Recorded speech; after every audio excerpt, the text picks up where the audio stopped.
Hello and welcome to Talking Europe. A government ready to act in the service of the French people.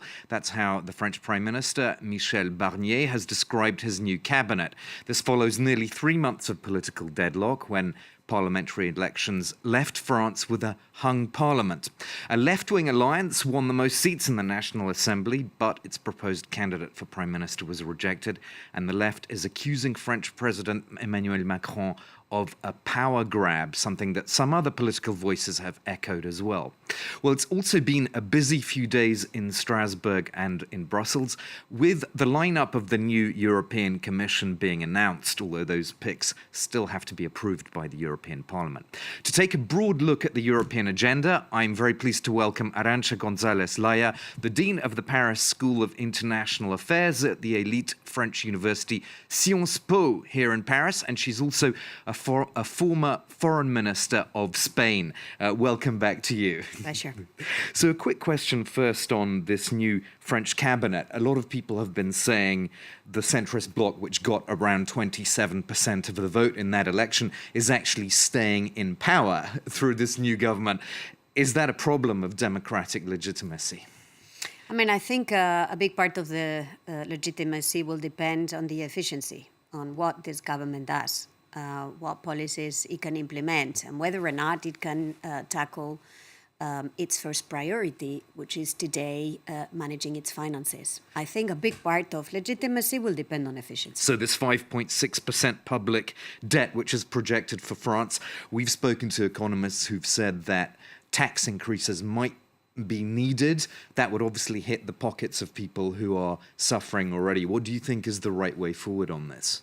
Well, I think the right way forward is to do something about this and to realign France's deficit with the European rules. And let's remember that it was France that pushed at the time to have limits on deficit. And it did this for two good reasons. First, because you need to manage the stock of debt that you're passing on to future generations, how much you are handicapping future generations from progressing economically, but also in Europe. In a common economic space with a common currency, we need everyone to behave on the budget side, on the deficit side, on the fiscal side. And if France doesn't do it, it's not only, it is not just an issue for France domestically. It will limit the ability of France to be very offensive in the budget discussions that will open in 2025 for the future European budget. Do you think France has been in some way punished for its public finances and perhaps even the political deadlock? Because when you look at the responsibilities of the French EU Commissioner, Stéphane Séjourné, he doesn't actually have all the portfolios that his predecessor had, Thierry Breton. And a lot of commentators here in this country are saying that France has been downgraded in the European Commission. Do you think that's true? Well, I think it's a national sport to consider themselves belittled. I would just simply say that Stéphane Séjourné's portfolio is the central priority of this European Commission, which is the economy, economic recovery of Europe. And for that, he's got two big chunks, macroeconomics and also microeconomics, the entire industrial portfolio. Obviously, he will have to work hand in hand with the Spanish commissioner, with Teresa Ribera, who has as a mandate to better align the economy with our decarbonation objectives in Europe and with social justice. The two will have to work hand in hand, but the two have the very important task of reigniting the European economic engine, because there is no geopolitics in Europe if we are not strong economically. You mentioned Teresa Ribera, who has been nominated for clean, just and competitive transition. If I can bring this back to France very briefly, because she, as energy minister in Spain, was very critical of France, saying that France had been blocking interconnectors so that Spanish and Portuguese energy could not get out to the rest of the continent. Is it going to be problematic now, especially for France, that she's in this top job? You know, when you're nominated a commissioner, you have to appear before the European Parliament. You have to convince the European Parliament that you are no longer defending your national interests, that you are now defending the European interests. And thus is valid for her, is valid for all other commissioners. We've heard that some of them will be questioned probably tougher than others.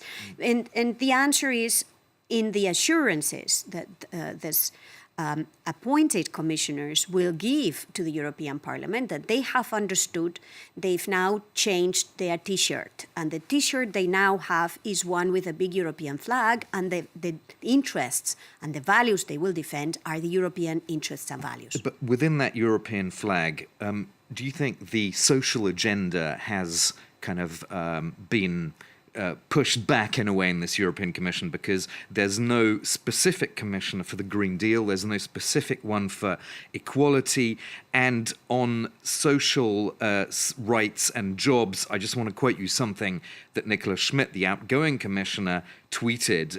He's from your political family, by the way, originally. He said, social and labor rights cannot be limited to skills and preparedness, whatever this word means. So there seems to be some concern about how Ursula von der Leyen has mixed and matched these apparently different portfolios. But let's be very clear about this, beyond terminology. If social justice is not at the heart of the European project, the European project will not have legitimacy. What we have seen in the last 5 years is that we need a better dosage between competitiveness, decarbonation, and social justice. And without this social justice piece, we will have trouble advancing competitiveness and decarbonation. So let's call it whichever way we want to call it. Let's maybe abandon a bit the terminology that is being used to appoint the commissioners, and let's look at what policies will need to be implemented. But without that, there will not be European citizens' support for Europe. Arancha Gonzalez Laya, I wanted to get your thoughts as well on the whole migrant issue, which is obviously very prominent in the news these days. Germany has reintroduced border controls. The Netherlands has asked for an opt-out from European asylum rules.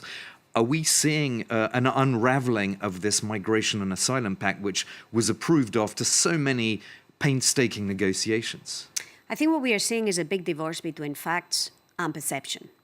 Facts in Europe today is that we are 35% minus in entry of irregular migrants into the European Union. But perceptions, when you ask the European citizens, they perceive migration to be one of their biggest threats they face. This divorce is fueled by populism in Europe, and in particular right-wing populists that have made this their big battleground. So if we want to manage migration, and we have to do this because Europe has an incredible demographic deficit. Just in Germany, 1.5 million needed just to keep the stock of citizens, just to keep the number of citizens.